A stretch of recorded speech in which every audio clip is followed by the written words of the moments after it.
So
I use that as an example now all the time because the fact is, when the prices change, I had always heard that. Ellie had that thing where the Oak first, the Oak Ridge and price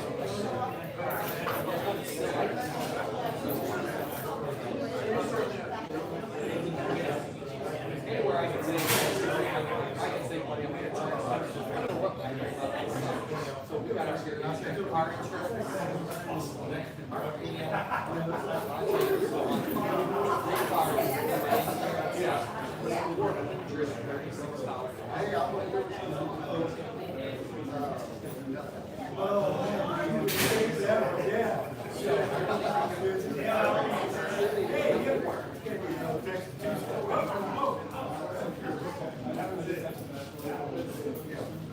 did it save you money?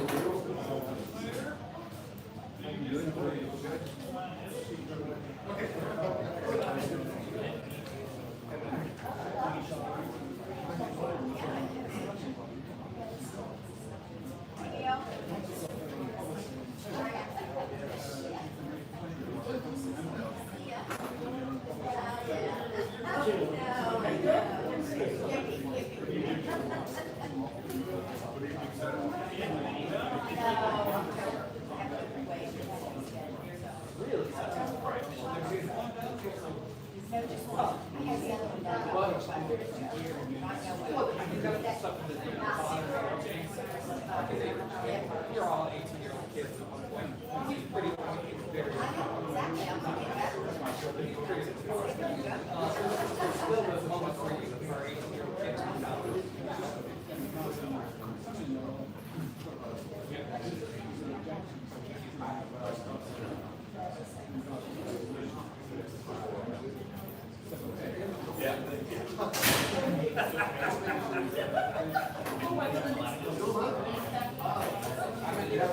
But then it would also protect us against liability.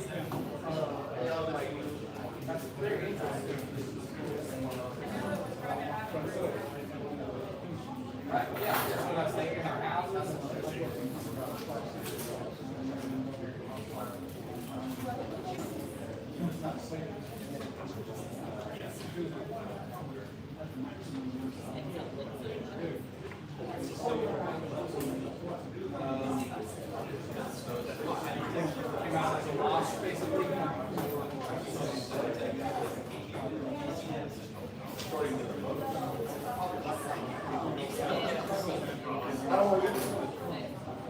Well, because we'll have to see if we get ready to bring this section in. They got a minute here, so.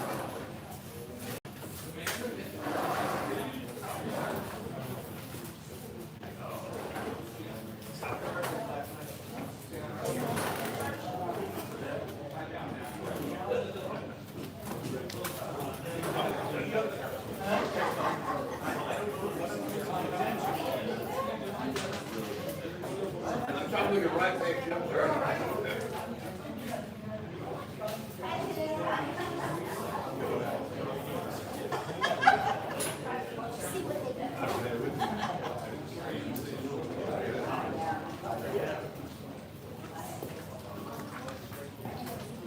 Good afternoon, folks. Welcome to our meeting. This is our city workshop, city council workshop today. If anybody would like to make comments, please do a sign-up sheet with your name and address for me. I appreciate it. If you want to make any comments during the workshop period, that does not apply to our regular council meeting, it'll be another sign-up sheet. Anybody want to speak? Okay. Well, I'm going to make the start here anyway. This is the opportunity for members of the public to suggest the addition of topics and discussions and to address topics of interest with the presentation limited to 3 minutes. All speakers will conduct themselves in an orderly manner, and all speakers will be recognized prior to speaking and will announce the name and address to be included in the minutes. State law prohibits the mayor and the members of the city council from commenting on any statement or engaging dialogue without the appropriate agenda item being posted in accordance with the Texas Open Meetings Law. Okay, turning out, we're going to have Coach, this is the council, this is your opportunity to ask questions. So I know you probably have not been able to talk to each other, so this is your first opportunity. You got Dennis here. And so any questions, you start.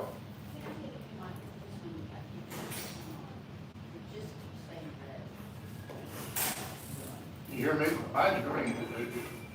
No.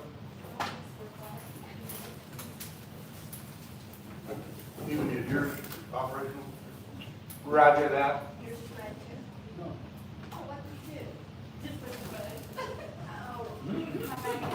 Thank you, I'm so sorry.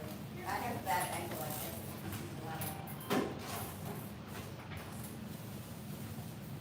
this. Do you want to start with the discussion of some requirements for the replat submittals? Do you want to start with that? Sure.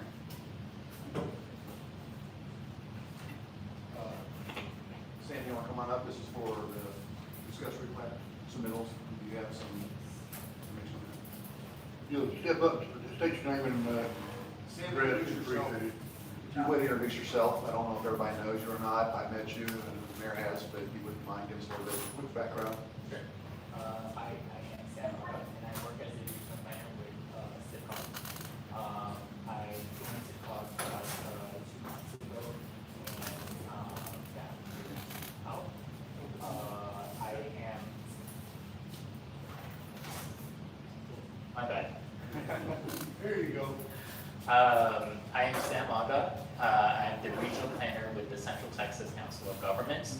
And today I will be presenting the items on behalf of Becky, Planning and Zoning Commission.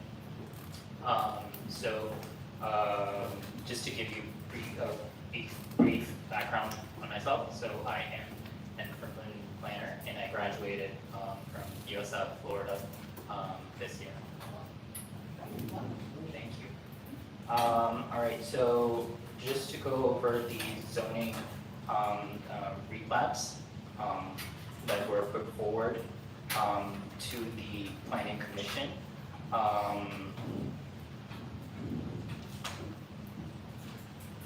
Sorry, just organizing.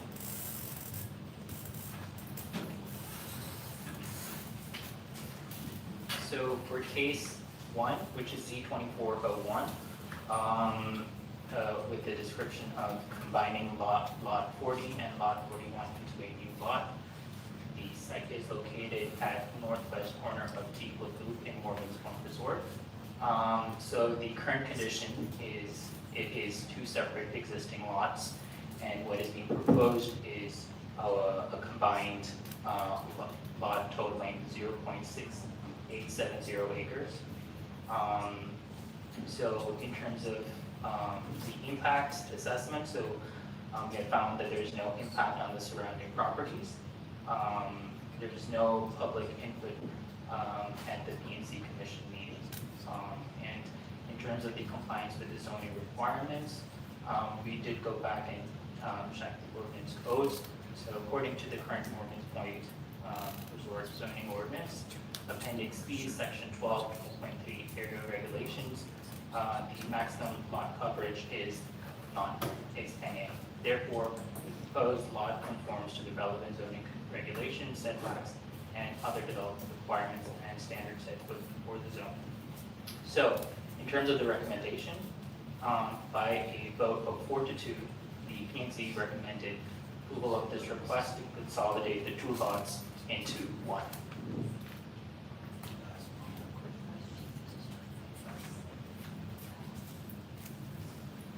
Hold it down, Doctor, hold it for just a second. Okay, on now? Okay. And it's really on all three of these. They all look real straightforward. And I'm wondering why, two P's even voted no, if it met and it looks real straightforward. So I think mostly it had to do with the timelines because I believe the P&Z did not have a chance to look at the cases. They had a short time to look at that. And I think this was just, this is what we have lost. Bill, but Okay, I'm not trying to steal his thunder. But you know, we've been working through some of these cases that you've seen before you for a little while now, a few months. I think they've been tabled a couple of times. The voting no, my understanding in talking with James is that there was still some confusion kind of on what we were going to be presenting to the council and what P&Z understood the council wants. So I think there was just some confusion on that. They didn't, I think what the thought was, and anybody who was there can correct me, is that there was kind of a vote on this format, when it was actually a vote on the replats themselves. Yeah, I like the new format. I really like this very much, where it has a summary, and then it says, it goes on the record to say who voted. So I like that. Okay, that helps my question. And then the only other thing I have on these is on the resolution itself, just the wording of the resolution. So, I don't know if anybody else has any other questions or comments. That was the same one I had. Okay, that's funny, okay, good. Thank you. So going on to phase 2, I am just going to skip to the compliance and zoning requirements, if that's okay, or should I go into detail for the case? Where you think it's appropriate, it's okay. Okay. Just to give you a description about the case, so this is case number 2. This was consolidating 3 lots, lot 3, 4, and 5, into one integrated lot totaling 0.538 acres. The site is located at 36 Wine Cup Drive, Belton.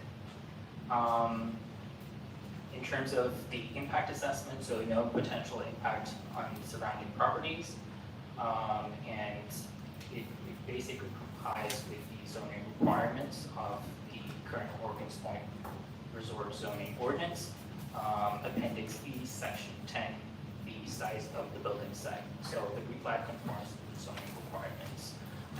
In terms of the recommendations, by a vote of 4-2, P&Z recommended approval of this request to consolidate 3 lots into one. Moving on to case 3, which is combining lot 15 and 16, block 2, into one integrated lot. The current status is basically 2 individual lots, and what is being proposed is one integrated lot. No potential impact on the surrounding properties, and according to the current Morgan's Point Resort zoning ordinance, Appendix B, Section 10, the size of the building site, the replat conforms to the zoning requirements. In terms of the recommendations, by a vote of 4-2, the P&Z recommended approval of this request to consolidate the 2 lots into one.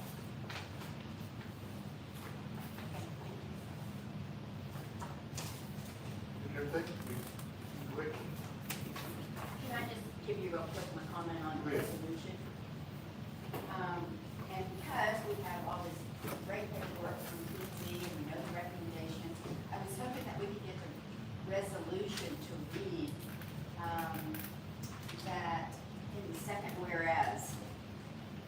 application and supporting documentation has been submitted. I'd like to add, and approved by a majority of the planning and zoning committee on each one of those. So it's real clear that planning and zoning is behind each of We these. approved each one of them, each Right. one, they approved. Right. So there's 3 resolutions, and I would just like to have that. Not only did the documentation get submitted, but it was approved by the majority of Just the before planning we- and zoning. Just, I guess we can just, we can just do that when they make the motion, just to change that wording and. Oh, When okay, that's right. that- Regular session. when the time comes. You know, the regular section. Okay, all right. Thank you. Okay. Next one? Can I ask a question? So, would we need to say that because planning and zoning would have had to approve it by majority before it came to council? Sure. But Just- maybe just the a doc- Redundant, okay. really, it's just redundant statement. Well, it says submitted, and submitted to me is different than approved. Okay, So we can say submitted and approved by. yes, I like that. Okay. But it was Thank approved, you. it had to be submitted. Well, yeah, I think the approval's more important to me than the submission. Yeah. So we're looking at submitted and approved by the majority still, or just submitted and approved, that's it? Okay, we through on that one? Well, how about we do Yeah. that at the meeting? Okay. Roxanne, are you okay with that? Yes, I'm fine with that, thanks. Okay, moving on to the next one. The chicken ordinance. We discussed this, but we are going to table the motion on that in regular session. Give everybody an extra 30 days to look it over. Okay? Because we didn't get it. Right, so, we can discuss it if you want to kick it around, whatever you want to discuss it during the workshop here, but I had it scheduled for voting on the regular meeting, but we're gonna table it till next month. Yeah, I just want to make one comment, and that is, we looked into this back with David Hausman in October of 2017 of switching the chickens from 4 to 6. We had a public hearing on it, and a lot of people came. There were 2 people that were for chickens, and I would say 6 to 8 were not. And it was denied at that point. So my question is, what prompted this to come back up in front of planning and zoning? Have we had more requests? Have we had? This has been a topic that has been in our city for years, but really even just the last year. You've heard Oh, about many this? times, Okay. people have approached me about chickens. Oh, okay. How do you feel about chickens? I want to be on the right side of the law with chickens and I, Well, didn't Belton do something about this just recently, in the last 2 or 3 years? Re-energize the conversation? well, the state of Texas basically can, what's that, mandate legislation? They were basically trying to mandate where people can have livestock, or chickens, We need to look at that. but I don't think it passed. Oh, it passed, I okay. don't think it passed. And then the only other question I have on this, especially if we're going to table it, do we want to have a public hearing on it? Because it is a topic, it's not quite like deer, but I think we have people that just want to have their chickens, and some of them, it's like their children, and they name them, and they want to have more chickens. And there are other people that, just don't want chickens. I think this is 25 feet away from their fence line. You see, I think the last time it was submitted, it wasn't so much, do we want chickens, it was how many can you have, and where do you have them, to be incorporated, according to your neighbor. So, I think it was pretty much decided we could have chickens. Yeah, oh, no, this is That's just, it, so it's a matter of how many. Yeah. And so I mean, This is moving I don't know, we need a public hearing for that or well, not. this is moving it from 4 to 6, and it's moving it from 150 feet away from the fence line to 20 feet away from the fence line. So it's a. No change- roosters. No roosters. No. So it's a number change, and then what I can see is it's a proximity to your neighbor change. So I just want to throw that out there.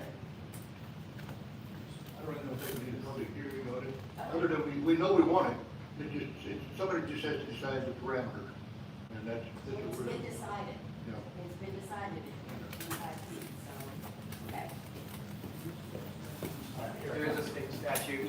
House Bill 1191, and it was September 1st, 2023. And it was talking about that no local government code prevents municipalities and counties from banning the keeping of 6 or fewer chickens by individuals. Perfect. Done. I didn't, okay, I had no idea. I don't know if it actually passed, but I know that that's what was presented. It did not pass, Oh, right?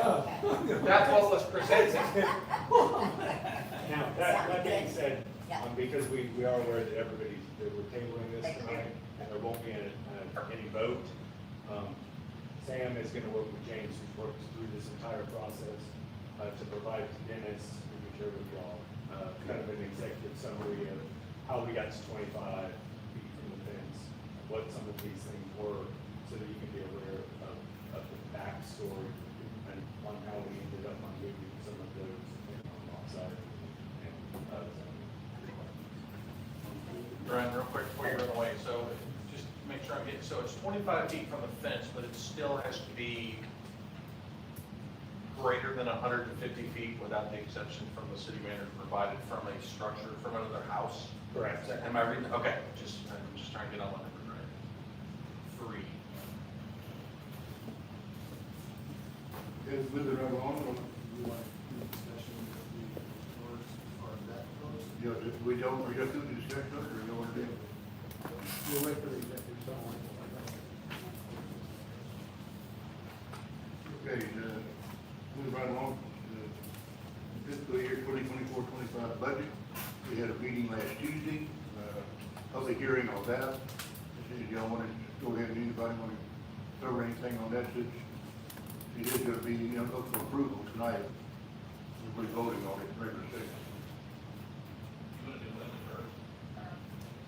We can, it won't take long, because, if you don't mind, Mayor, we've got something we want to hand out.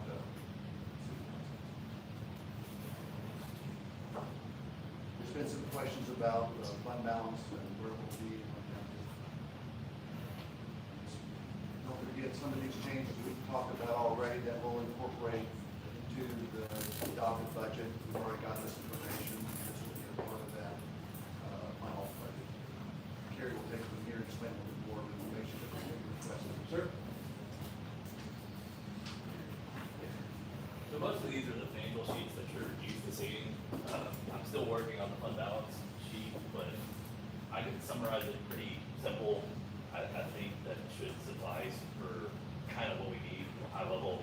The very first sheet is, when we get to the budget itself, the passing of the budget, this is how we've interpreted, what we have as the budget for the proposed book, plus, really it was the addendum that we gave as the handout, because all the fund summary was built on that. So the very bottom one is the only change that I've added to this. So when we get to the budget discussion and approving the ordinance, the only thing that the way me and Dennis understood from y'all is the only change will be that on the drainage fund, we will need to decrease revenues by 240,000 and decrease expenses by 240,000. So the revenues, it's just gonna be, we're gonna remove the drainage fee, and we'll still have the $100,000 transfer for the general fund. And we will, I think engineering was at like 80,000, so I think we said 60/40, so we'll do That's what 60,000. we're looking at right now. So before you flexible though, depending on if it's something small that we can do in-house, we want to do that, save those dollars. But right now, 60/40 split's an estimate of what we're talking about. So we'll move the engineering down to 60,000, and we'll kind of make it out as a contract labor for 40,000. So when we get to that in the regular council meeting, that's kind of how we have interpreted y'all's tweaks so far to the budget. But I know there's been some concern with spending of cash, and there are certain other things. So like I said, the easiest one to us, for me to explain this to y'all, is if we go back just to the cash, we're trying to get away from this. We still need to use it for one more month or so until we get a little bit further along. But right now, at the end of August, we have $4.3 million cash in bank.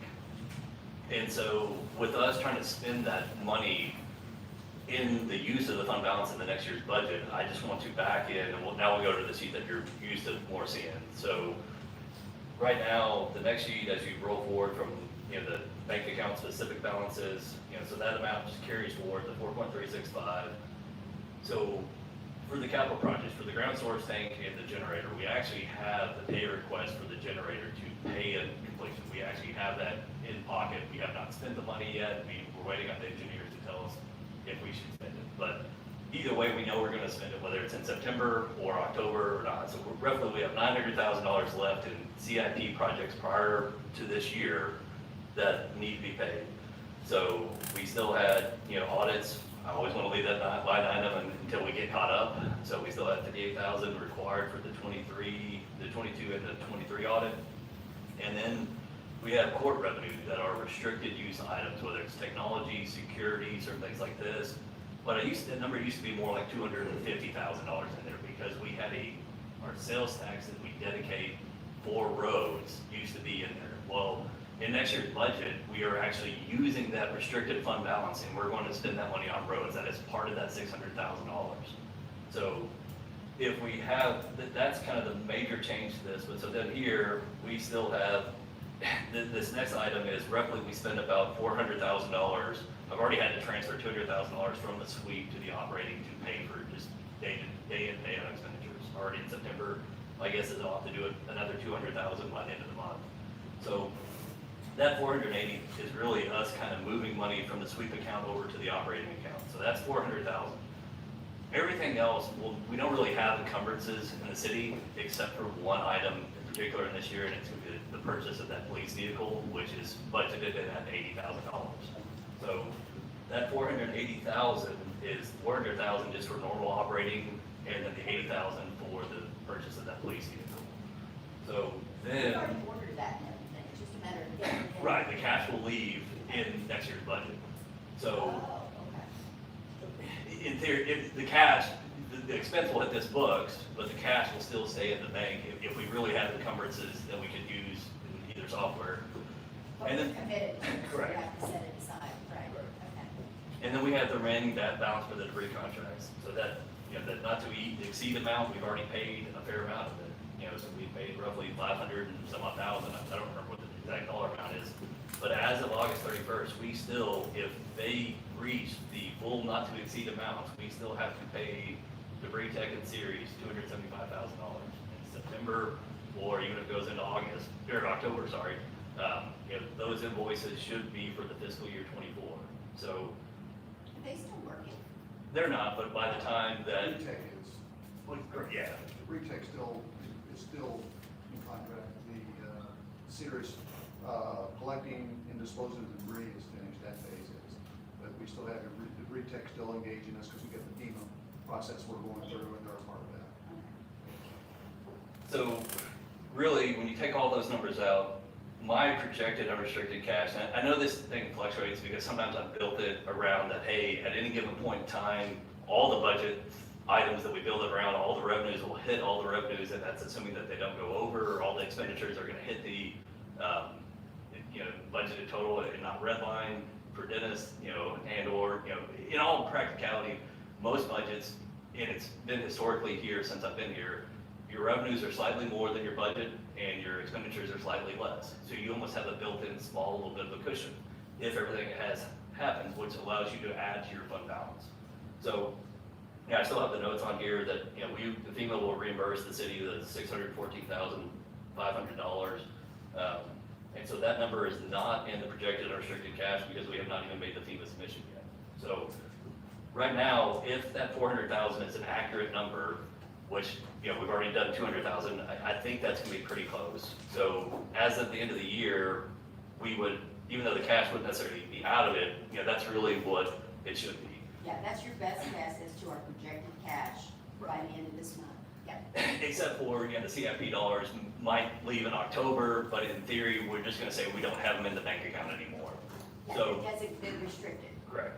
So that 2.6, now if we go to the next page, and like I said, I will be able to get this probably at some point over the next month or so to where then I'll layer it in the fund balance and it'll just be an attachment so y'all can get a little bit more comfortable on this budget that hopefully you adopt. Really the projected unrestricted cash is just a roll forward from the sheet prior. And then it's just the simple of, hey, we're gonna add in all the budget revenues, the 10.798 million, but that 10.798 million, or 10.798,544,000 includes that FEMA reimbursement. So that's why I kept the note on there, I just changed the wording in there. You know, FEMA will reimburse the city for that amount, and this amount is included up there. And so then the budgeted expenditures is that 10,118, and I can't remember, that probably was including the 240,000 of the revenues of the drainage, so probably each one of those should be $240,000 lower, now that I'm thinking about it. Because I built it off the proof that I had not done off the document, but it doesn't change, it's in and out. Yeah, that's the first one. Right. Well, and it would also come out of the expenditures too, That's so. equal. And so then every year we do have roughly about $10,000 from the child safety fee for the technology. You know, these will be an ongoing, recurring increase until we spend them. However, as pointed out, you know, for the technology, I think it's like $1,500. We can start using that for purchases for related items. And so then really, the next line item is the one that is probably giving y'all a little bit of heartburn, is the less use of fund balance. So we need to pull out the $720,000 from the cash because we have that number included in revenue. So by the time we take that out, that $720,000 will not be revenue, it'll be us drawing down our bank account.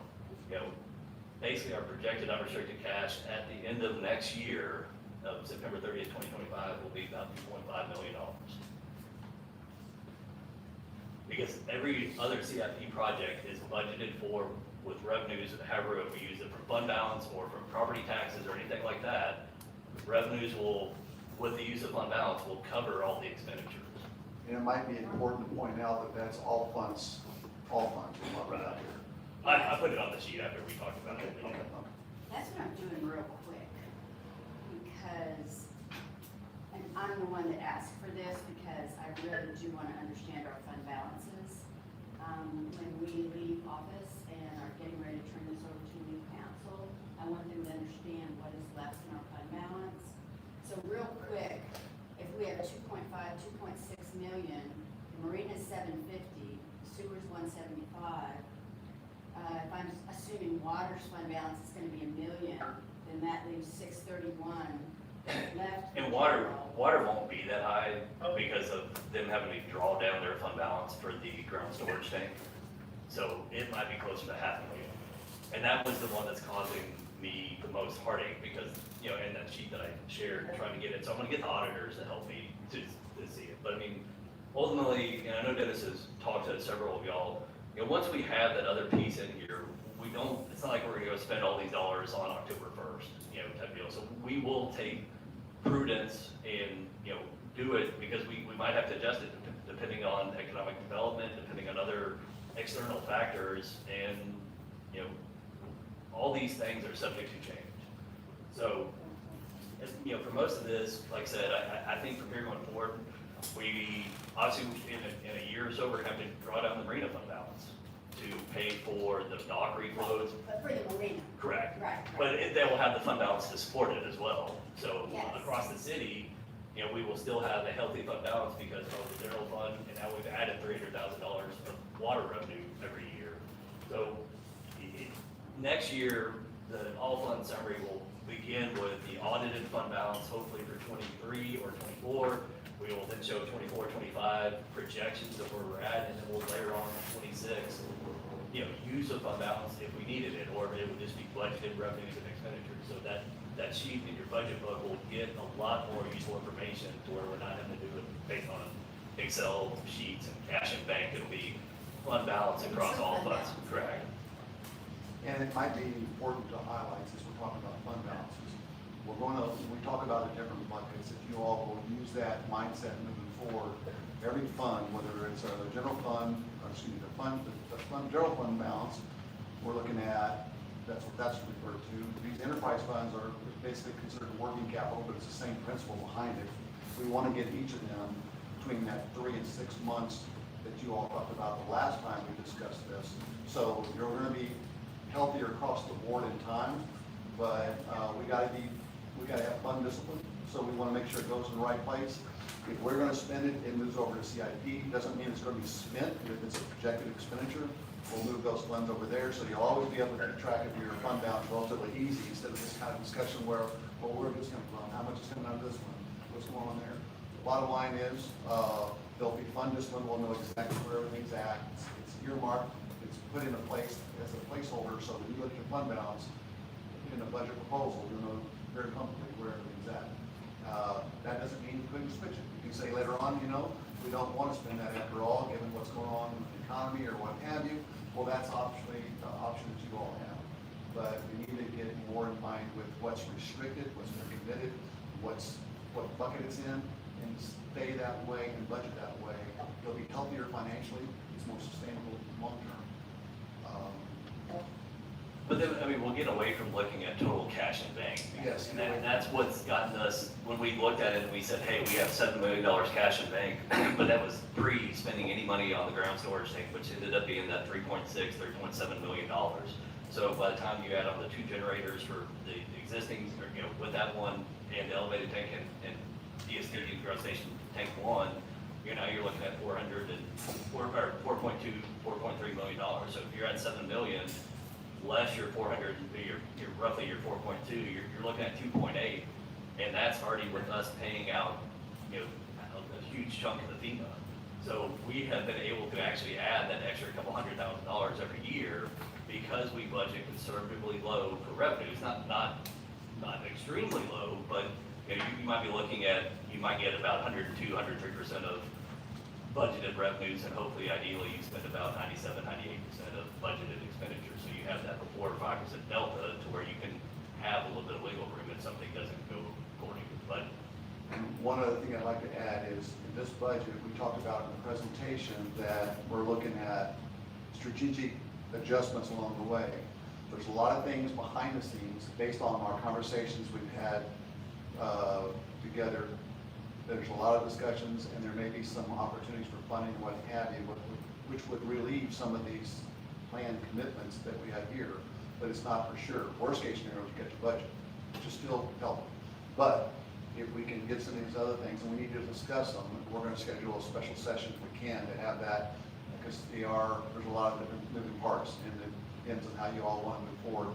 So we'll get those kind of things discussed, and that will bring clarity and hopefully be a brighter picture than what you see. It's not bad, but I think we might be able to do better. But again, a lot of things have to come together. Your vision, your decisions, how you want to do it will be coming out in a further discussion.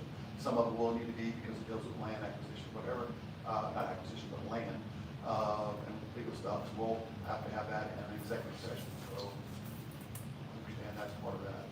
Just the FEMA money, 614. I know there's no guarantees in life, but when we first started talking about this, to me, it sounded like, kind of iffy, depending upon how FEMA felt that day.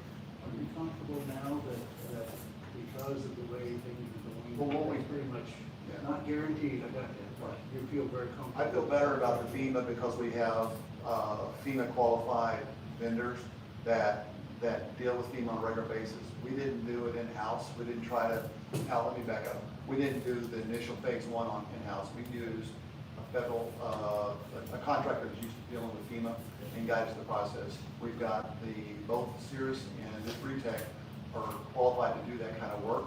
We follow the guidelines, there's no problem there. I don't see that being an issue. What we're trying to do is we're phase 2, and our goal is to collect, and that's not factored in any of this. We're trying to collect on that as well, once we get that, and we're gonna be on the ground next Friday, a week from this Friday. And that's the thing we've had phone conversations with, we've filled out some paperwork, they're on the ground and talk to us and look at these sites specific. And then the process will still go through. Not so much worried about the stuff that we took, that extreme measure to have, like the Britech, to monitor it. But I'm hoping we can capture what we're doing by staff, doing it the same way, and get reimbursement for that. And if we can do that, then we got some discussions to have, how do we want to spend those dollars, if they're, I'm talking about, not that this 614 goes back, but I would like to have a discussion about what we can do with those other dollars, some opportunities we may have. So my heartburn is, Dennis and I have talked about this, and Carrie and I have talked about it too, and we don't have the numbers yet, but we're gonna have fund balances by fund after the budget, as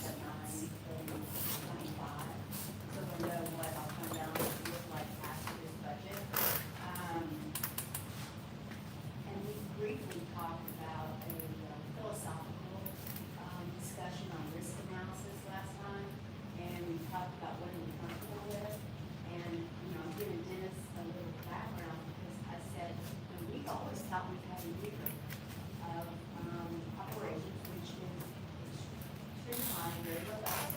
Well, that's our mindset that we have. And with this budget, based on what Carrie just said, it all comes out of water, we'll have about $1.1 million, which is a little over 3 months in the general fund. And so that's just a, mental week. But if you use two things, I might, if you don't want me, Yes, I don't mind please. interjecting. Yeah. When we say we thought that we had a year's worth of funding, well, using that apple-to-apple comparison, if you use that, what you had before picture, well, you still have 6.5 months if you want to do it that way. I don't recommend it. I think A it's, lot of it's marina, yeah. it's marina, it's water, it's everything, it's general fund and what have you, it's mixed. And that's the separate buckets I'm trying to preach.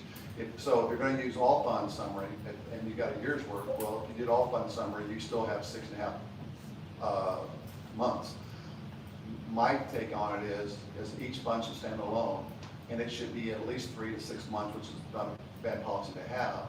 And then anything that above that should roll over to your CIP, because that's where all the big expenses are going to occur. I mean, there's So- no doubt we need to look at this by fund. I'm just saying historically, the only information we had is all funds. So Yeah. now we're getting it by fund. It's a different mindset than what we're used to. And so rather than thinking we've had, whatever, 6 months, after this, it looks like it'll be a little over 3 months. And again, philosophically, council needs to decide from a risk analysis standpoint, we talked about 3 to 6 months. This is definitely within 3 to 6 months. And Dennis and I have talked about too, what a pivotal year this is. Because we're finishing up ground storage, we had this disaster. I mean, we have just, our fund balance is just going, and we're not coming out of it yet, maybe until 25, 26. So it's just a mindset of, risk tolerance. Okay, one of the things, because I come at this from slightly different. You can't mitigate or remediate risk if you can't define what the risk is. So it's like Janice and I have talked briefly about, we've got revenue coming in from taxes and wherever. That comes from the state, it comes from feds, it comes from all. That is not gonna go away. If we don't get our whatever chunk of money that we're supposed to get, that's not gonna make a damn bit of difference because the whole country's down the toilet. When you and I are doing risk analysis for our own budgets, we're talking about things that could happen. We could get unemployed, we could get ill, we could get impact either expenditures on medical expenses, for example, or our revenue goes from 200,000 to zero. That ain't gonna happen. To the city. I mean, the money's done. If the, And it's about 4 million out of this 10 okay, million. but the point being that is a guaranteed income. 4 million out of 10. Yeah, okay, but I mean, the whole point is you can't mitigate or you can't do a risk analysis if you can't define what the risk is. Well, the risk analysis that Dennis is asking us to do, and I agree with 100%, is what are we comfortable with in fund balances by fund? Okay, I got that. And I think that's I something got that that. we need to provide. General, let's go back to our military background. You have to define what the risk is, what the threat is, before you can figure out what you're gonna do. If you can't define what the risk is, other than the fact that you want some money in the bank, what's the risk? Well, and I might add something else. The intent of the fund balance from the onset was to operate the city government for a period of time.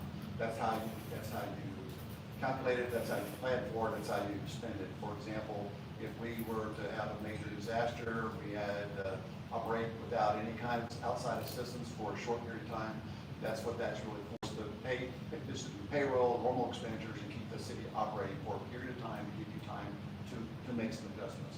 That said, some cities, many, have been, usually you find it in the smaller cities, not the bigger cities, but they run a percentage, and it's usually 2 months. My point is that, so the fund balance is identified in previous years to operate the city government.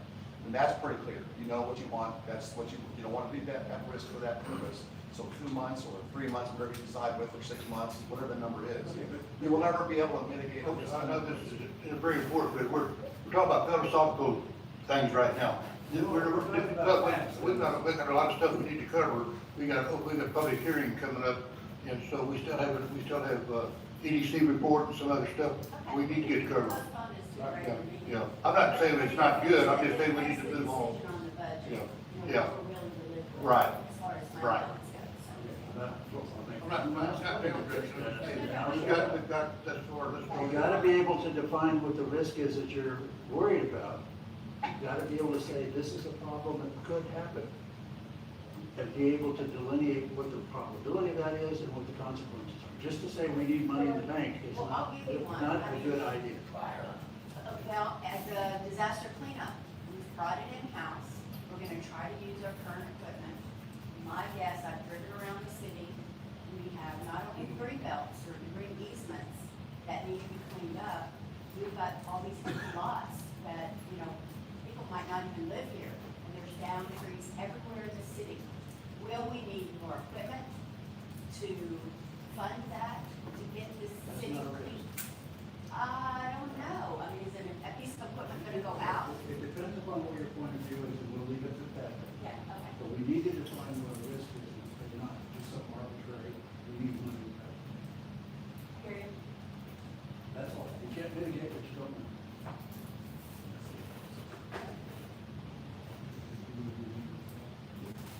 You available?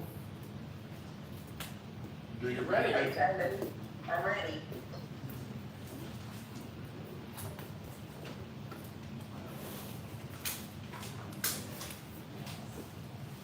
So I dropped off actually the work plan. I had actually prepared that back in August, and I put it off because I had hoped we were going to get together with a joint meeting to discuss where we go from here. So what I did, just to hopefully ease your mind a little bit, is put down just the basics of what we're looking at. EDC wants to focus on business development, and that's both private incubators, also city, something that we can do to bring some revenue into the city. So I heard there was kind of like oh my gosh, they've got 163,000 available at the end of the year for business development. So I hope you do realize that if we go to a business project, that we can't do anything for over $10,000 project without some kind of an okay. So we can't just go out willy-nilly with a blanket, oh, we're just gonna do business stuff. So we have been saving the money over the last year so that we can do something that might actually make a difference. So rather than just kind of piddle it away. So my wish is that our year starts October 1st. If there's any way possible that we could either, you approve our budget as it is, and then we talk about it the next month or so, or meet with us before our meeting in October, or your city council meeting in October, and we see if we're on the same page as far as we want to create incubators, we want to create some other income. There's just so many different ways to go about it. If we do something on city property, then that money stays with the city. If we go out and rent a building, then that money is gone. Or if we try to do any project that's temporary, which was the original idea of our tiny business village, it was going to be a pop-up demonstration.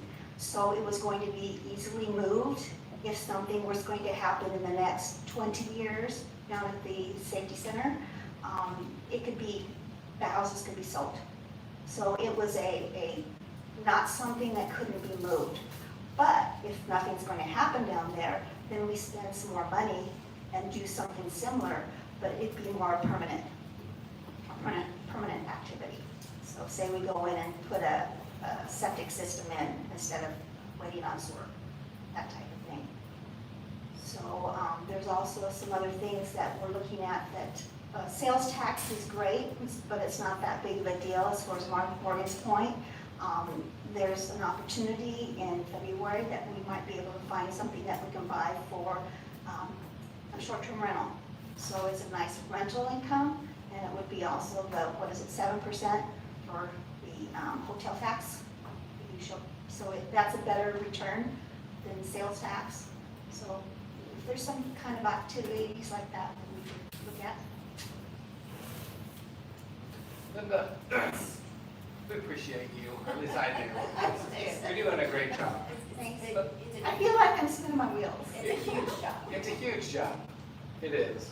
But I think that all your ideas, every one of, like you never proposed any idea where I'm like, that's the craziest thing I've ever heard. Like I've Well, I never. don't know, I got some more. We'll keep them coming, I think. So I think my wish is if we could get together, because, a little sidebar here. In my research, the state of Texas recommends but doesn't require that there is an annual meeting combo between city council and our type of EDC. And I think that's something that we should have a bylaw change, that it should happen. We need to figure out when that happens, because when I got started, then you guys all have your stuff getting together with the budget and that type of thing, so maybe it was poor timing. But if we wait, then our year's already started. So we don't have really a, where do we go from here? And we are we want to move on than just putting in very small little projects that we wouldn't hurt one way or another. We'd like to make some kind of a statement in the city, and we can't do that without city council. So we want to make sure that we're on the same page that y'all are. And so I guess my question is, can we get together?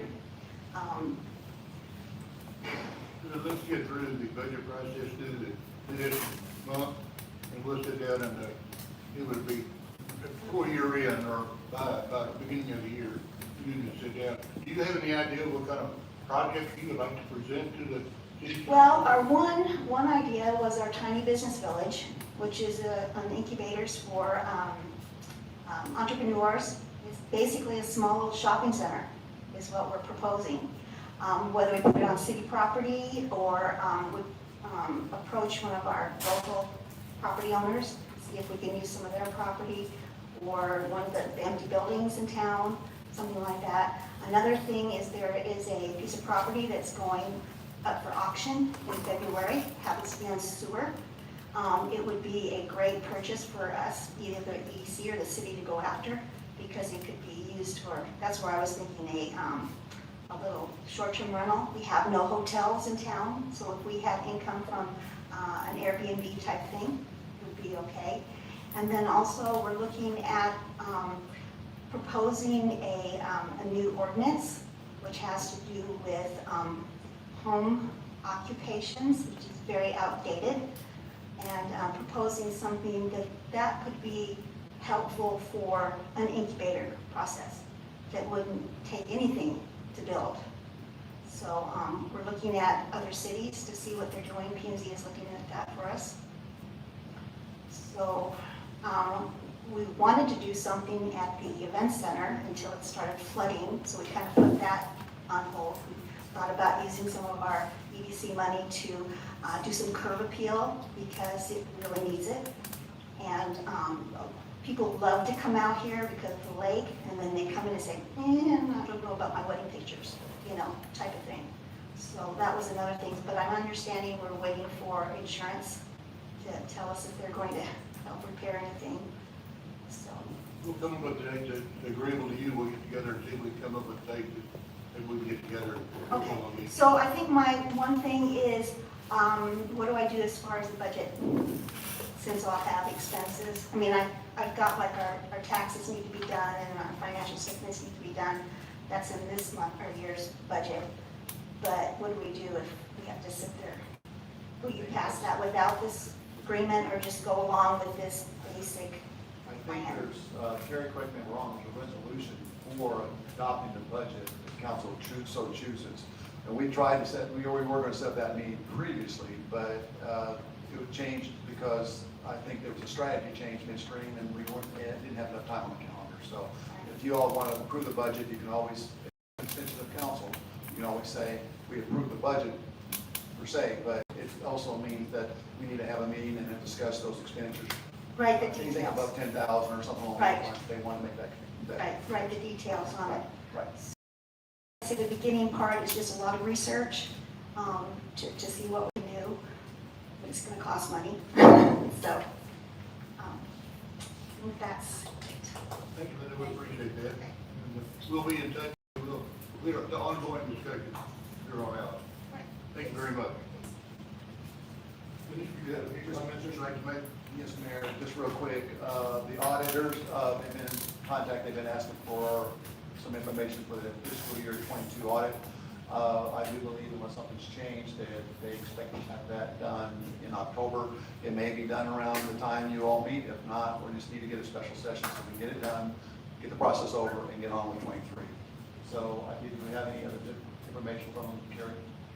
I'll use the email. So that's one thing I want to talk about.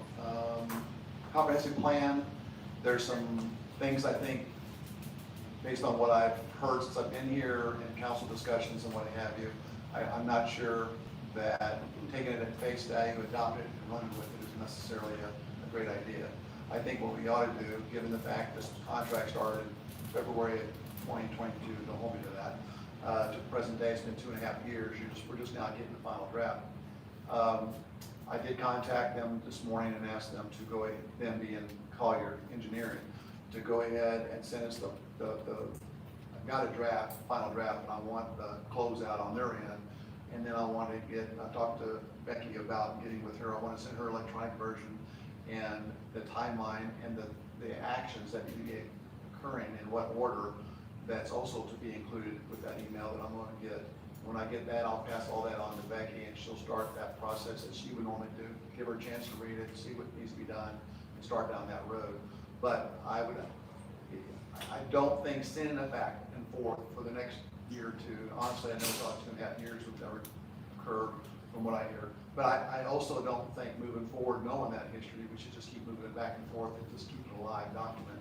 I'd say go ahead and get it out, close it, adopt it, with the understanding that there needs to be updates to it. We can do that in-house, or we'll use our network ability to get some of those things tweaked. For example, economic development. That is, I don't think what I saw on that aspect of the future land use map is in your all's best interest. That's your call. But I think as a city manager, I ought at least convey some of my concerns. So take what you've got, knowing that history is 2.5 years long. This is a tough pill to swallow, but my advice is that let's go ahead and get it through the stakeholders, identify what people don't like about it. I capture that information and I'll work and give you all updates every 3 months. This is where we're at and this is what we got and this is the solution if that's what you want. I think that's a better way forward than just to take something and just leave it on the shelf. That's not the answer. So that's on the comp plan. FEMA, where I talked about, pretty much it. Executive session coming up on that special session, if we can pull it off, it's very, very important. It deals with a lot of issues that need to be brought before you all. And that will give us a game plan. And you will still deal with strategic planning later in the new fiscal year. This is something I need to know sooner than later. And so that discussion preferably happen this month, if not early next month, because we got other people on hold temporarily. Okay, that's it. We're gonna adjourn, in 5 minutes, we're gonna re-adjourn, or reopen the meeting, not re-adjourn. But anyway, please, if you'd like to make comments, in the next workshop, please sign up at the door, so we have a record of it. Do I hear a motion to adjourn, please? Motion to it. All in favor? Aye. You on 5 minutes. All right, so we got first thing, bring it to the stop sign.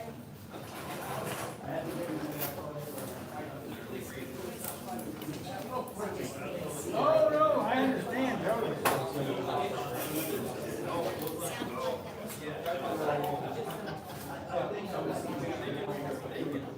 Probably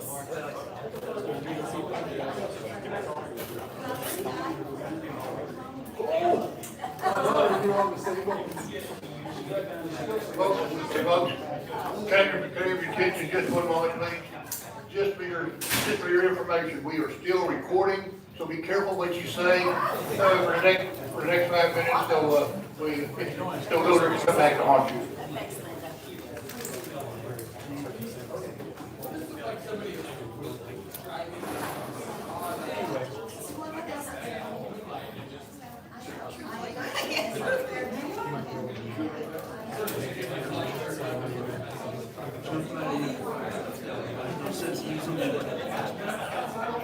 Thanks, Linda.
Good, you're good.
On this gravel road, and I'm like,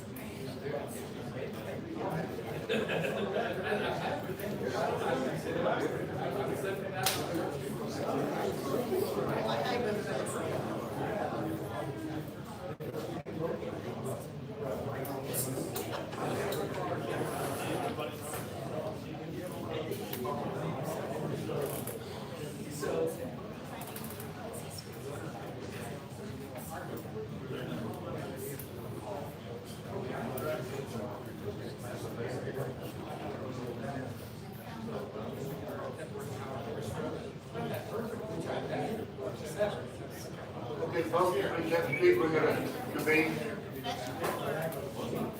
oh, it was stuck. It was really.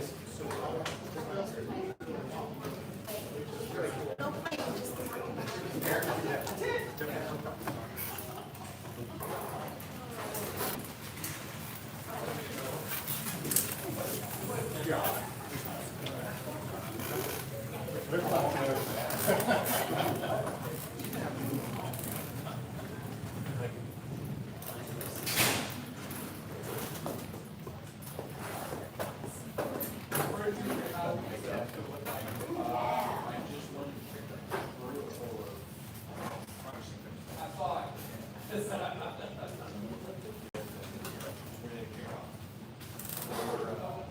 Okay, it is, not, we're going to convene our butchering, session here. If not all, please rise. We'll have, Chief Clerk going to read us an invocation and the pledge, please.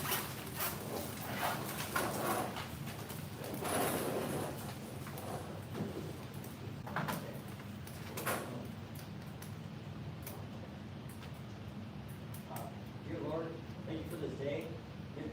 May His grace cover this meeting. We pray that all voices may be heard. It's a safe place for people to express their opinions. Please help guide these leaders.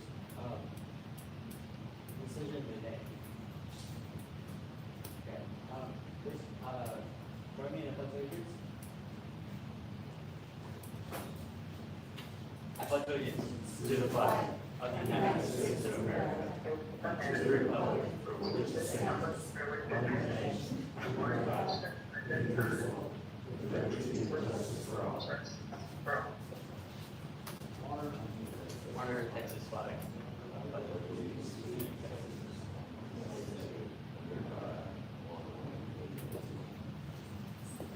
Thank you, sir. Appreciate that.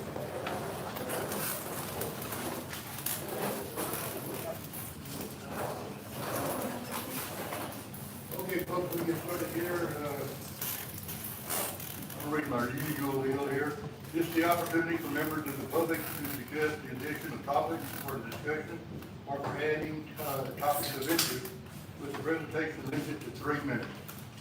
All speakers will conduct themselves in an orderly and lawful manner. All speakers will be recognized prior to speaking and will announce their name and address to be included for our minutes.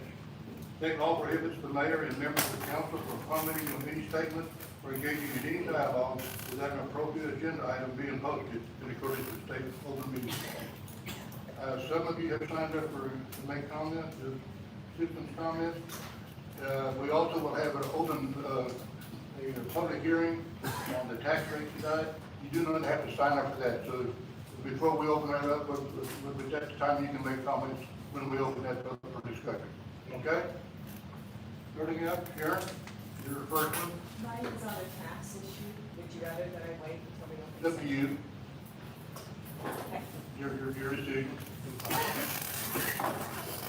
Hi, my name is Sharon Spiderman. I'm at 14 Chaos Lane, Delta, Texas, Morgan's Point, Texas, 76513. I'm here tonight because I want to explain a little bit about my situation. I have been in Alzheimer's household since 2013, taking care of my parents and also a special needs granddaughter. I had to retire early, so I'm on a fixed income. It's not very much when you get right down to it with all the increases that we have. Tornado that came through, got $30,000 that my insurance company's not covering. I can't qualify for a personal loan because I don't have enough money.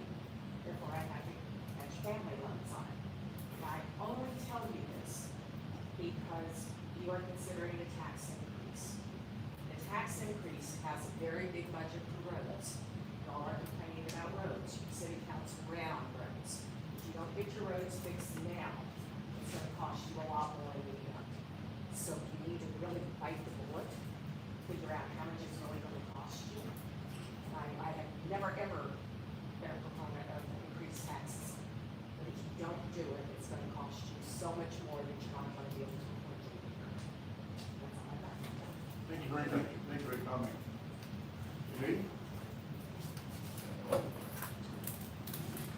I know you guys, Denise Seibert, 114 Great West Loop.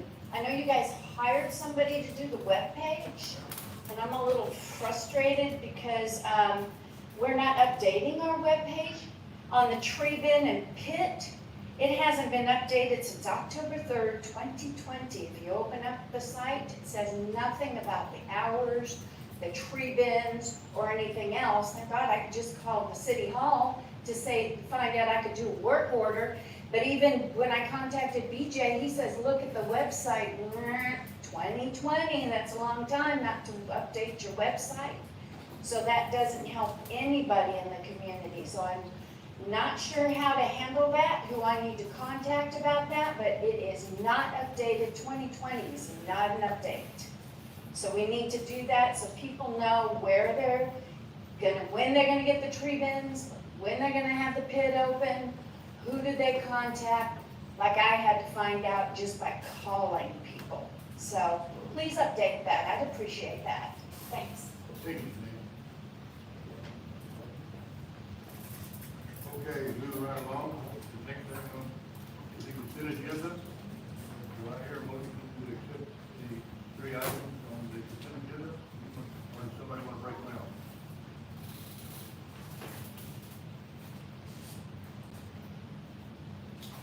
I make a motion that we accept all three of them as one package. Second. Any discussion on that? All in favor? Aye. Any opposed?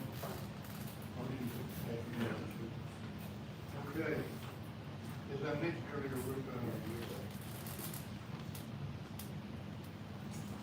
I guess we can stay on the agenda. The next thing is RS, resolution 24/022, discuss, consider, recommend, approve economic development program fiscal year budget.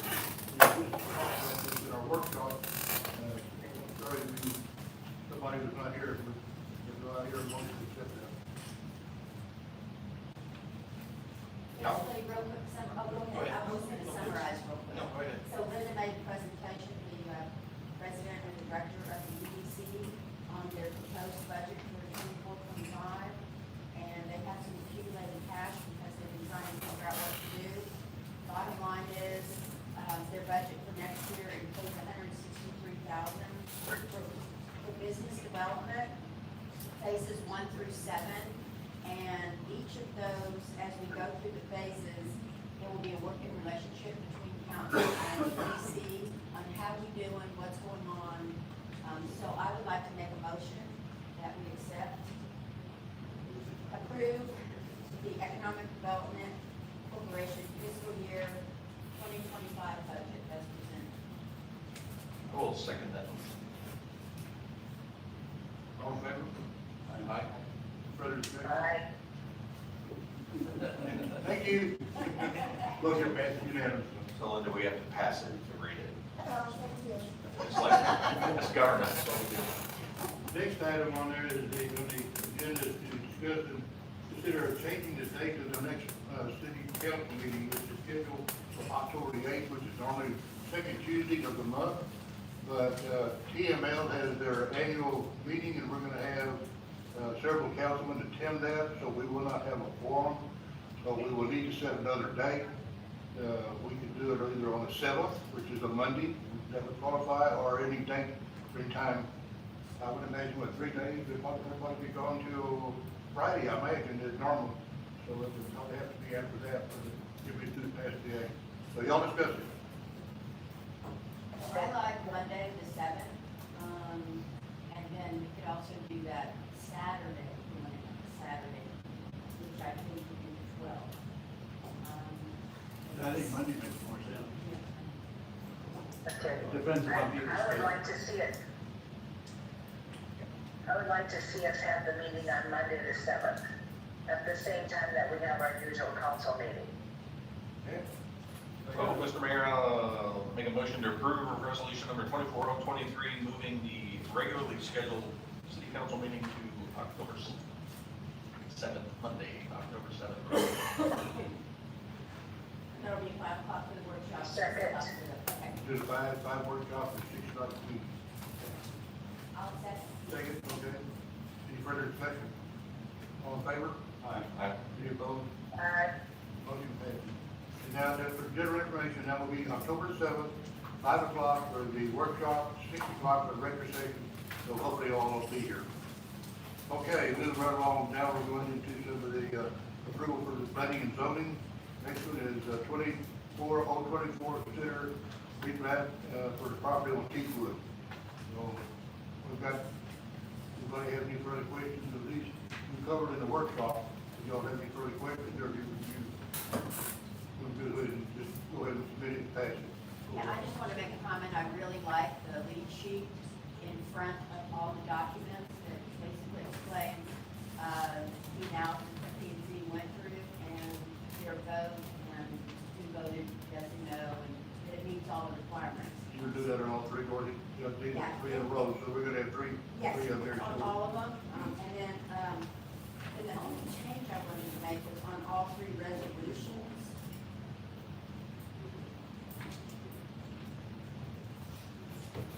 Okay, as long as that, Dorothy, I'm gonna read these off individually. Okay. And we're gonna do that on each one individually, so we'll have that right. Well, then you want me to comment on each resolution? Need to accept, I can vote to accept 24-024. I make a motion that we accept 24024 with the resolution change, and the second whereas, that we add to documentation has been submitted. I would like to add and approved by the majority of planning and zoning committee. That's on a replat of property on Kingwood. Okay. The second on that, please. Second. Any further discussion? All in favor? Aye. Motion passes. Alright, Same thing, 24-025, discuss consider approving wine cup, replat submittal, same thing. Do I hear a motion to accept that, please? I'll just make the same motion on each one of them if everybody's okay with that. And again, yes, just to add the language to the resolution about and approved by a majority of the planning and zoning committee. But I'll need to accept resolution 24-025 and 24-026. I'll make a motion on each one if somebody wants to second. Second. All in favor, or any discussion? All in favor? alright, Ethan? No? Oh, I did, okay, unanimous. I'm sorry, I didn't hear you. Okay, moving right along is, resolution 24-027, resolution to accept planning and zoning updated city ordinance definitions. Is that?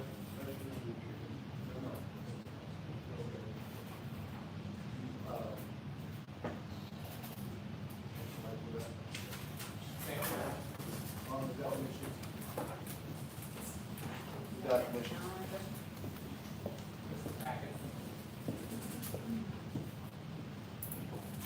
Yeah, so this is we just got these this afternoon, the mark changes. Has everybody had a chance to look at it? Quickly. We sent out the original, the information, but the marked up copies weren't, we've got that provided and sent it back out electronically to you. Y'all need more time, is there any kind of time sensitive stuff here? Nothing I'm aware of, but Becky Cooley is here and she can speak. The options are, we can always. Table it. Back and- Yeah. Exactly. The same as with the chicken ordinance. Hi, Becky Cooley. Hello. Becky Cooley. What can I do for you?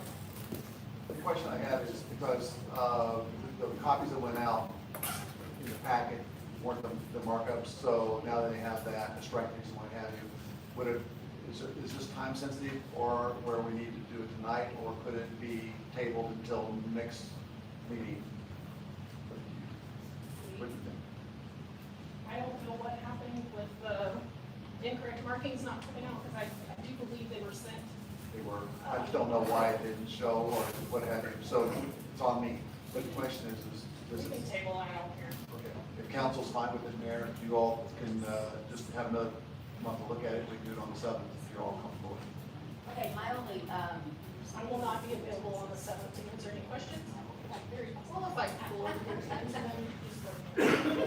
I did have a chance to look through them, and as long as we're delaying it, can we get on these new ordinances, we get the dates changed at the bottom?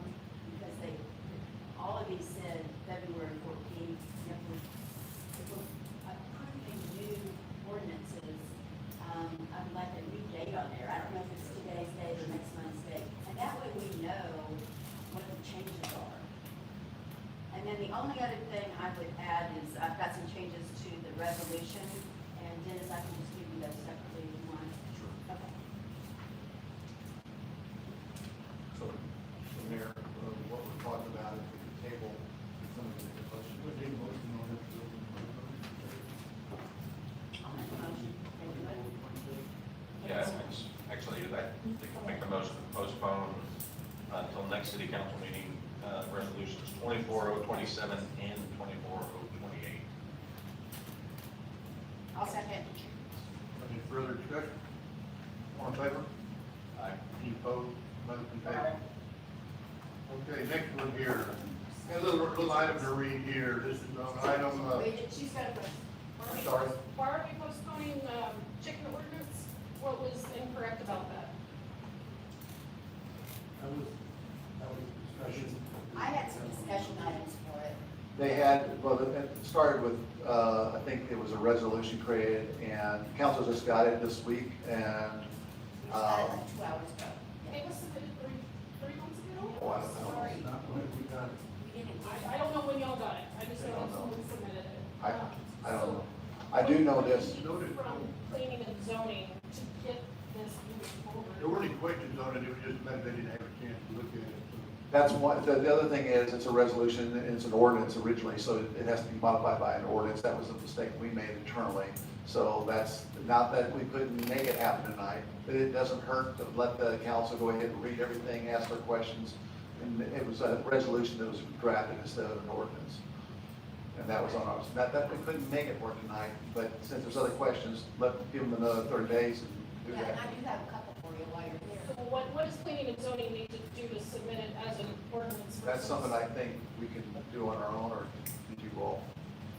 You all didn't do the ordinance, did you? No, I believe we just would have shared, and then Camille would work with Neil on the verbiage of the. Yeah, but it was created as a resolution.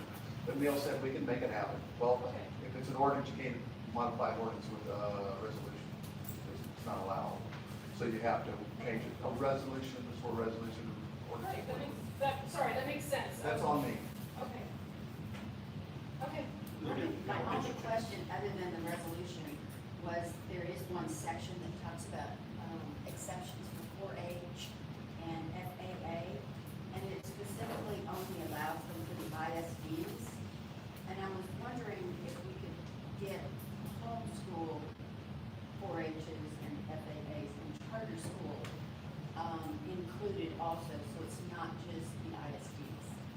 Can you tell me Okay, what article it's that's? 2.03.004. Got it. It does say Belton Temple ISD. I don't see a problem for homeschooling or charter schools or private schools or any type of schooling, so I don't see a problem with that. It could just say approved, 4-H's and FFA's, FAA's. Yeah, I just don't wanna, if somebody's legitimate and they have a project and they wanna come to us, I mean, okay, so we can, let me make a note, we can take that back, then update that ordinance, update it's it. just deleting some words. Do we have to take that back and discuss it, or can we just like cross it off and it gets? You can cross it out.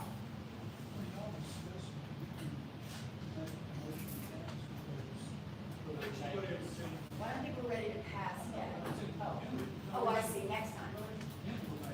I just wanted her to know what my question was. While she's here, but she's not seeing it. You okay with that, Vicky? Yeah, absolutely. Becky, this is good stuff. Yeah, I thank know you. there's lots of people that have been wanting the chicken ordinance for a very long time. Great, not me. Bark card.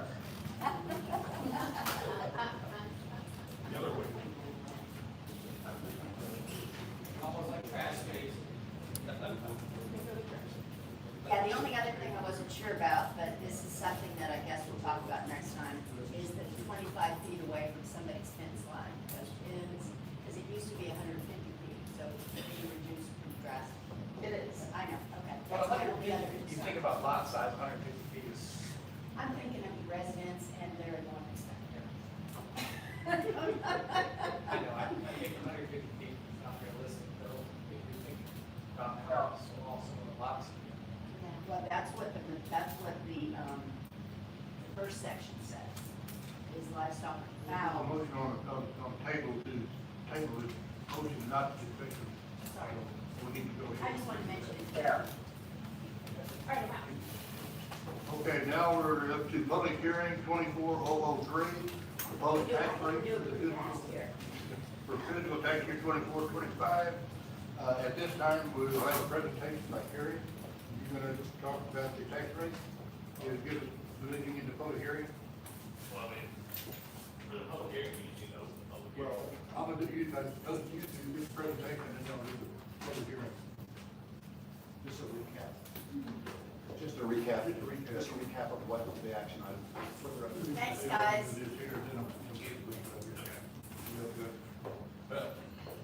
Public hearing, will be here shortly. We'd like to debate, beat us out. Tonight. Yeah, it starts at 8, but they got all the comments stuff, so. I thought we'd be more interested in that. There's a debate. Yeah, for council in May.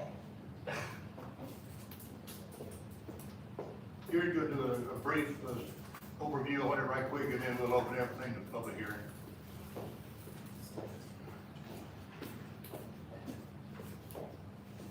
All right, well, I guess the presentation will be basically pretty simple. I will go over the various rates that we have, that basically the Bell County Appraisal District gave us, and I'll try to keep it as simple as possible. The adopted rate for the current year that we're under is 58 cents. So when we look at the proposed rate that the budget was built around, it was the de minimis rate that was provided to the city, which is 62.53. And so based on various state changes over the last couple of years, they used to be called formerly, it was the effective tax rate, but that is now called the no new revenue tax rate.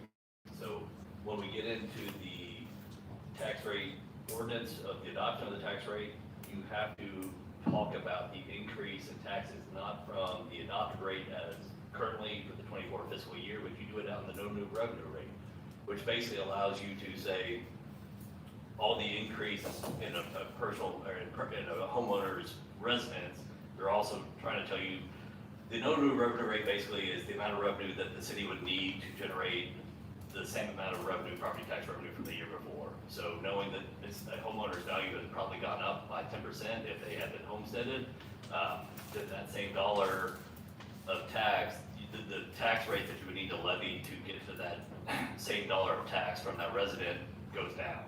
So, however, what the state wants you to be able to do is, now when whoever reads the ordinance, is you have to show the increase not from the adopted rate, but from the no new revenue rate that was provided to us by the appraisal district. So the no new revenue rate for Morgan's Farm Resort this year is 54.75 cents. And then the voter approval tax rate is 55.46. So that is mainly more for bigger cities because they realize they only want to cap them at about a 3.5% increase based on a lot of these factors. So really, the bigger rates now are the no new revenue rate, which is basically allowing the city to generate the same property tax revenue that it did the year before. And so like I said, voter approval rate is much more geared for larger cities because then it requires a lot of the state laws with elections and certain things like that. If you go above the voter approval rate, with cities under 30,000, the de minimis rate is more what's the applicable rate to focus on. And that's the reason we built a budget around it. So the de minimis rate allows you to take your no new revenue rate for maintenance and operations. It allows you to look at your debt rate for the current year. And it also allows you to add $500,000 in additional property tax revenue to be included in that amount. So the reason this year specifically, in past years, we have not used the de minimis rate. However, with our debt from 2005 falling off in this fiscal year, if we do not increase the tax rate this year, the rate will go substantially down next year, unless we went out for debt. Since we are not sure if that's the right avenue this year, our proposal for the budget that includes the de minimis rate was, our recommendation was to go up to the de minimis rate this year to protect the tax rate decrease in future years. So whenever we get to the ordinance, I gave each one of you all a handout that we have to follow state-specific language and stuff like this. So that will look weird because really if we look at our 58-cent tax rate versus our proposed de minimis rate, if that's what council chooses to adopt through ordinance, if you look at the 58 cents going up to the 62.53, it's only a 7.8% increase. However, when you make the motion, it's going to show this is effectively a 14.21% increase. Basically, the state is trying to show in that this will be the increase in the dollars that the resident gets their taxes increase. So, other than that, like I said, Well, then you had a number too, you said that, so the overall rate that of my pocket are gonna pay in property tax is a 7.8% rate increase, and on $100,000 appraised value, that would be about $45.30. That's what I calculated. That sounds right. Okay, so on $100,000, our rate increase is about $45 effective rate to effective rate year over year. Thank you, Gary, appreciate that, I think your changes are there. At this time, I'm gonna open the public hearing, this time, for this proposed, public hearing to 24-003, which is the proposed tax rate. Anyone wishing to speak at this, on this matter may do so. Even if you don't have signed up, you're still okay to do that. Please step up to the podium, state your name and address for the record. Start, let's go, Gary. Gary, I'll start. Gary Green, 6 Million Kid, Morgan's Point. Once again, after probably 15 years in a row, I'll ask, was there any discussion on freezing a tax rate for senior citizens? Comes up every year the council says we're gonna look at it next budget. This council said the same thing. Can I So, comment? we're the next budget, so. Yeah, so it was definitely in our strategic work plan Okay. for 23, 24, to look into an exemption, and it was not done. So I think it needs to stay in our work plan for next year too. The deadlines are gone, I'm sorry. Okay. I just- It was our intent to take a look at that, and it didn't happen, I'm sorry. Staff actually did look into it, Oh, so okay. I actually have dollar amounts, but however, again, I understand from a residential standpoint, but I mean, there are certainly other things, and that's why we kind of highlighted it in the budget. The mortgage moratorium community loses out on the disabled veteran exemption in excess of $300,000. So each little 5,000 increment for a tax rate. But you're not losing anything, you're still getting the same amount, you're just not getting No. an increase for the following year, Right, but I mean, if you had that disabled veteran exemption, that allows you to lower the tax rate. Like, if we were able to lower the tax rate, we would also, instead of lowering the tax rate across the board, just staff recommendation, I'm not an elected official, that would be the time to not lower the tax rate all the way to compensate, but then you would also be able to do a senior tax exemption. And that's- I just know a lot of cities have it.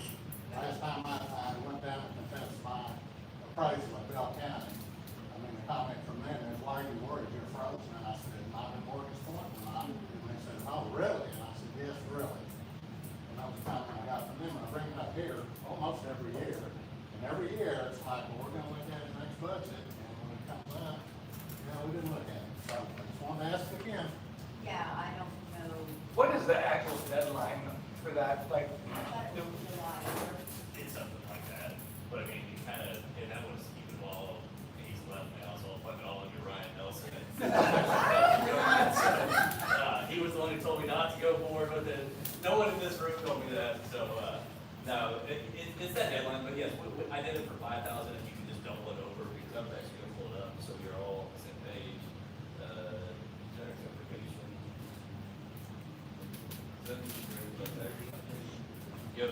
Yes, a lot of the other larger cities do operate senior tax exemption, but some of the smaller cities, Argyle does not, Collins does not.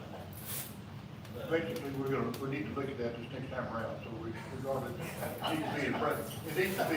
Put it on your So, calendar. April, we can start looking at this, There you because go, it'd be yes. April, May, and then June, we'd probably get something done, and then Back in July. April. Start next month.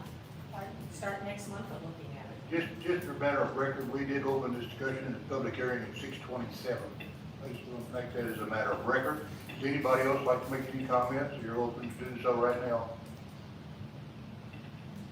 Say something, forever hold your peace. If not, I'm gonna close the public hearing at 6:29. Okay, moving on.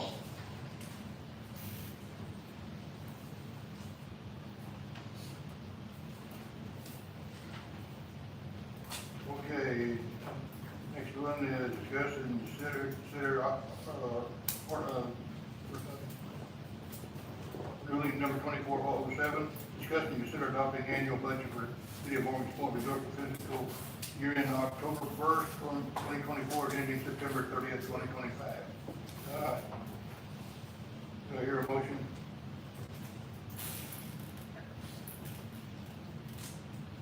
Open for discussion? to I'll make a open that motion. over for debate on ordinance 2024-07?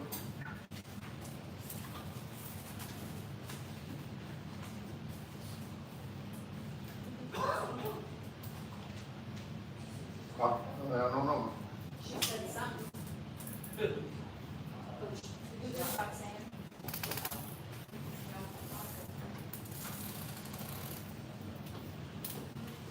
Okay, yeah. Carrie, No, I'm just up here in case y'all have questions. I mean, I can, We can kick this around, or have meetings on it, or take a annual budget. I think you're, whatever, you accept that budget. I have huge heartburn over our fund balances that we have taken quite a bit of money, about 4.5 million, about $1.5 million for the groundwater storage project out of fund balances. Of course, we took the disaster recovery cleanup, which is about 900,000. Hopefully we'll get about 300,000 back from FEMA. And then we've got about $1.6 million in capital projects budgeted for next year. And so we talked about it, and we talked about what our fund balances should be. And we haven't come to a meeting of the minds of the council yet, but we kicked around 3 to 6 months. And on Carrie's best estimates, at the end of next year, in the general fund, which is kind of our operational fund for City Hall and fire and police, there's gonna be a little over 3 months of operations left in that fund balance, which is low. However, it's still considered healthy among auditors. It's not as robust as we used to have. And this is a pivotal year for us. We just had some extraordinary withdrawals from our fund balance in the last 2 years. So the goal is to get through this period of time, and then at the end of 2025, we're actually during 24, 25, we will constantly be monitoring, how we're doing. And Dennis is on top of it. I have all the faith in the world in Dennis, our new city manager, that he's just going to bring issues to our attention, and at that point, we will need to make certain decisions. Are you not wanting to approve the budget? No, I'm just explaining. I it mean, to that the goes audience. without saying, I would think that we'll monitor that, but that's already been discussed. I know, at the workshop. Oh, I was right. doing it for the regular. Oh, meeting. I thought you were still trying to No, just do no, the no, debate. no. I'm just saying, what my concerns are. I just wanted to be loud and clear in a public meeting. Excuse me, that's my train of thought, I'm sorry. But, yes, so we're gonna stay on top of it. The whole city's gonna stay on top of it. City council will stay on top of it. And if something comes up, we will address it appropriately. And motion to accept that, please. I make a motion we accept the ordinance 24007. Second. I'll second. Any further discussion? Dorothy, are you satisfied? Yes. Okay. Any further discussion? All in favor? Aye. Any opposed? Aye. Motion, thank you. Motion passes. Now, we're gonna have discuss and consider city and tax rate. And whoever was supposed to make that motion gets to read this. yeah, so. We did that last time. Yeah.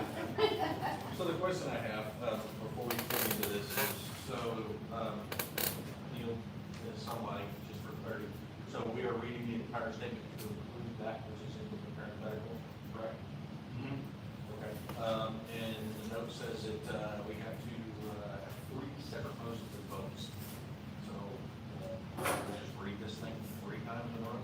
No, that seems, it's, you make a motion for the overall tax rate. And so when you read it, we're gonna make the motion of, we're gonna set the overall tax rate, and then we're gonna make a motion to separately adopt or approve the interest and sinking component of that and the maintenance operation. Okay, sorry, go ahead. I was gonna say, okay, correct me if I'm wrong, Neil, but, your motion should be to either to consider the ordinance. And in doing so, this should be read, verbatim. And the reason is the state's got certain ways of conveying that information, whether it's used or not. But we just wording, that's why it's in closed. So I would say the motion to approve the ordinance and then read that as part of that motion. Okay, so it's the overall tax rate, the M&O, and then the debt service component. Gary, is that right? So if you all agree? I would do it the way Dennis said, we're gonna make the motion to approve the ordinance, Okay.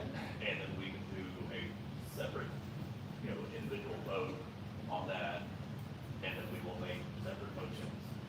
Good. Where's the?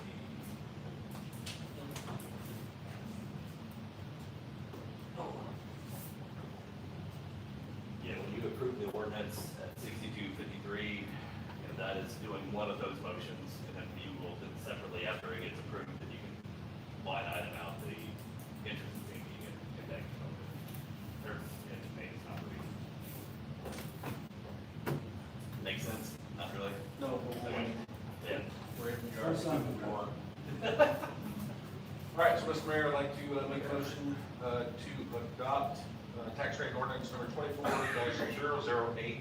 I move that the property tax rate be increased by the adoption of a tax rate of 62.53, which consists of a 54.65 maintenance and operations tax rate and a 7.88 interest and sinking tax rate, which is effectively a 14.21% increase in the tax rate. Do I hear a second? Any further discussion? All in favor? Aye. Any opposed? Aye. Motion passes. Do that again. For, I think you just now need to do a record vote saying that you approve the maintenance and operations, and then we'll, make a motion to approve that one. You're not approving the ordinance, you've already approved the ordinance. So now we will just make a record vote of, everyone agrees with the maintenance and operation rate, and then we'll move on to the interest and sinking. Need a motion to accept the maintenance operation rate. Maintenance and operation is the 54 one. Yeah, I'll make a motion to accept maintenance and operations 54.65. I'll second. Point. Or we can just say since afterwards. Okay, 0.5465. We got it. All in favor? Aye. No other? Aye. But, Neil, is that considered a record vote? Because I was asking, normally we go,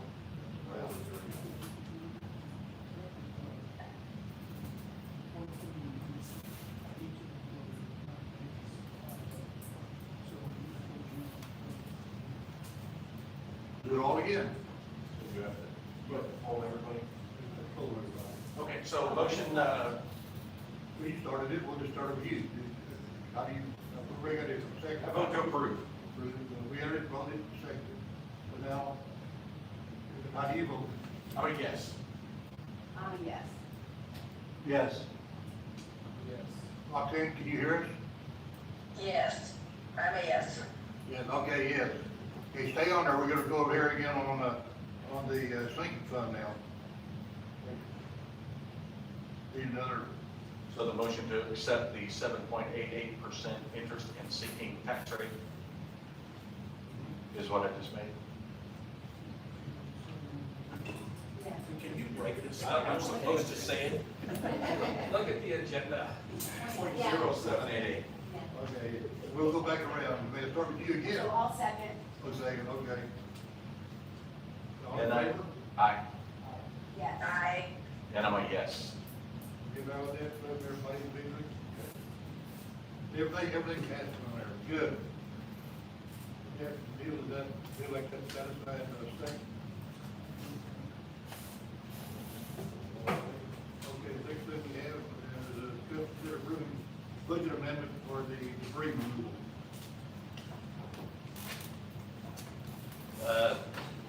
Obviously, y'all saw the, I think it was last month, with the increase to the ratified contract, the not to exceed amount. So now here's the budget amendment to get that increase into the budget. And then when we have if the budget amendment is approved, when we do the adopted budget vote, obviously this budget amendment will be pushed through, so y'all see it. But this is kind of a formality. We could have done it last month as well, but it's probably easier just to wait, and especially on a dollar amount like this, just do it the following month. But basically, we're having to increase the use of fund balance in this current year to cover that not to exceed amount. But all that stuff has already been factored into all the cash sheets, all the fund balance already. So this is just making it official for the budgetary purpose. Okay, I just had a couple questions on the ordinance. The very first paragraph says that this is increasing revenue and expenses in multiple funds, and I think this is just impacting the general fund. And then it also says it provides for a savings clause and establishing effective date, but I didn't see a savings clause. I'm not sure what that means.